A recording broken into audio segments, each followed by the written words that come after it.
خواجہ قطب الدین صاحب پہ بھی الزام لگتے رہے. ایک الزام یہ بھی لگا کہ قریب چلے گئے. ہوا کیا؟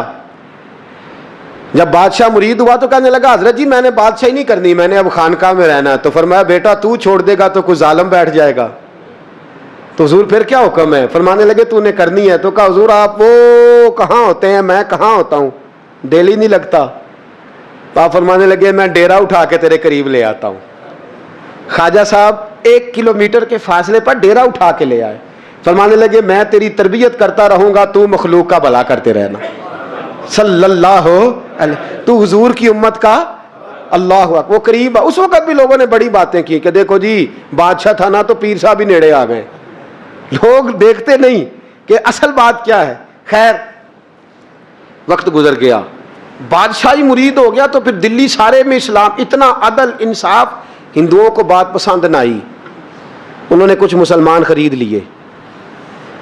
سلطان شمس الدین التمش بیٹھا ہے دربار میں, جاگ رہے ہیں نا آپ لوگ, سب کہیے صلی اللہ علیہ. بڑی غور سے سننے والی بات. ایک دن سلطان شمس الدین تمش دربار میں بیٹھا ہے, قاضی عدالت بھی بیٹھے ہیں, مقدمات سنے جا رہے ہیں. باہر سے رونے کی آواز آنے لگی, چیخنے چلانے کی. بی بی بیان کر رہی, کیا ہو گیا کیا ہو گیا. وہ ٹال لگے ہوتے تھے بادشاہوں کے, وہ بجنے لگے, زور ہونے لگا. بادشاہ نے کہا اس فریادی کو جلدی بلاؤ. وہ اندر عورت آئی تو چیخ چیخ کے رو رو کے اس نے اپنے کپڑے پھاڑ پھاڑ کے, برا حال, 2 مہینے کا بچہ. لوگ اس کی آہو زاری پر اس کی طرف متوجہ. بی بی کیا ہوا, پانی پلاؤ بٹھاؤ, یہ کیا ہو گیا. کہنے لگی لٹ گئی, عزت برباد ہو گئی, تباہ کر دی گئی. میں کیا ہوا؟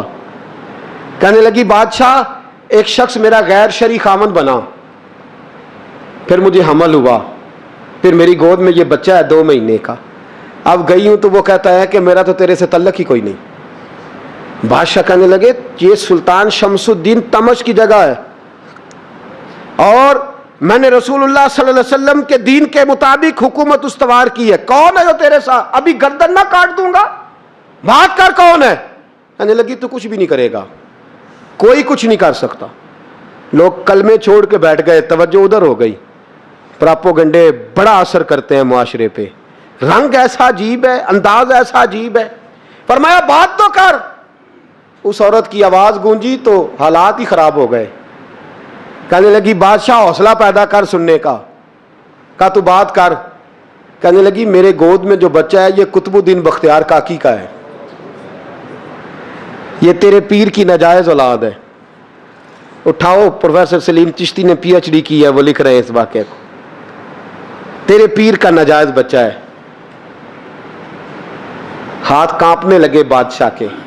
کہنے لگے یا اللہ کبھی تو قیامت برپا کر دے تو معاملہ ٹھیک ہو جائے, میں تیری زبان کھینچ دوں گا تیری گردن. تو نے بات کیسے کی؟ کہنے لگی میں نے کہا تھا نا تیرے اندر حوصلہ نہیں, میری عزت تار تار ہو گئی اور تو پیر بچا رہا ہے.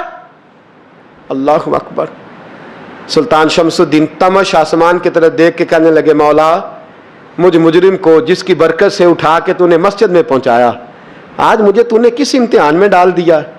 یہ کیا رنگ تو نے زندگی کا بنایا ہے. کہنے لگی بلا اسے, اڑاب گردن. اللہ اکبر. خواجہ قطب الدین بختیار کاکی, ذرا اس جگہ پہ اپنے آپ کو کھڑا کر کے دیکھ میرے دوست. جو شخص دلی کے بازار میں نکلے تو دکانیں بند ہو جائیں, عورتیں گھروں میں گھس جائیں, جس کے نام پر چرچے ہوں دین کے, وہ شخص لاٹھی ٹکاتا ٹکاتا. عرس منانے آسان ہے, ڈھول ڈمکے کر کے گھروں کو جانا آسان ہے, پر ذرا ان کی راہوں کا مسافر تو بن انہوں نے انداز کیا اختیار کیا ہے. حضرت خواجہ قطب الدین بختیار کاکی, خبر پھیل گئی. اتنی شہرت پاکیزگی کی نہیں ہوئی تھی جتنی اس جرم کی ہوئی. لاٹھی ٹکاتے ٹکاتے جب پہنچے نا بادشاہ کے دربار میں, بادشاہ اٹھنے لگا, قاضی اٹھنے لگا, لوگ اٹھنے لگے. تو قطب الدین بختیار کاکی کی آنکھوں میں آنسو آئے. مانے لگے بیٹو بیٹھ جاؤ, آج میں پیر بن کے نہیں آیا, میں مجرم بن کے آیا. اور کہا میرے مالک کا انصاف بھی دیکھو. دلی کا پیر آج دلی کی عدالت میں اپنے نا کردہ جرم کی صفائی دینے آیا. بڑی لاٹھی پہ ٹیک لگائی. دلی کی گلیاں بھی روتی ہیں کہ یہ کیا رنگ, اللہ یہ تیرا کیا رنگ ہے. یہ تے میں گڈی تے ہاتھ ڈور سجن دے, ਉਹ ਜਿੰਜ ਰੱਖੇ ਉਂਝ ਰਹਿਣਾ, ਵਾਜਬ ਨਹੀਂ ਜੇ ਵਿੱਚ ਸ਼ਰੀਅਤ, ਮੰਦਾ ਖਸਮ ਨੂੰ ਕਹਿਣਾ, ਇਹ ਤਨ ਮੇਰਾ ਕੰਗੀ ਹੋਵੇ, ਮੈਂ ਜ਼ੁਲਫ ਸੱਜਣ ਦੀ ਵਾਵਾਂ, ਪੋਸ਼ ਮੇਰੇ ਦੀ ਜੁੱਤੀ ਬਣ ਜਾਏ, ਮੈਂ ਯਾਰ ਦੀ ਕਦਮੀ ਆਵਾਂ, ਮਾਰੋ ਮਾਰੋ ਮੈਨੂੰ ਮਾਰ ਮੁਕਾਓ, ਕੋਈ ਯੂਜ਼ਰ ਨਾ ਪੇਸ਼ ਲਿਆਵਾਂ, ਜੇ ਸੋਹਣਾ ਹੀ ਮੇਰੇ ਦੁੱਖ ਵਿੱਚ ਰਾਜ਼ੀ, ਜੇ ਸੋਹਣਾ ਹੀ ਮੇਰੇ ਦੁੱਖ ਵਿੱਚ ਰਾਜ਼ੀ, ਤੇ ਮੈਂ ਸੁੱਖ ਨੂੰ ਚੁੱਲ੍ਹੇ ਡਾਵਾਂ, ਪਰ ਯਾਰ ਫਰੀਦਾ ਜੇ ਕਦੀ ਮਿਲ ਪਏ ਸੋਹਣਾ, ਯਾਰ ਫਰੀਦਾ ਜੇ ਕਦੀ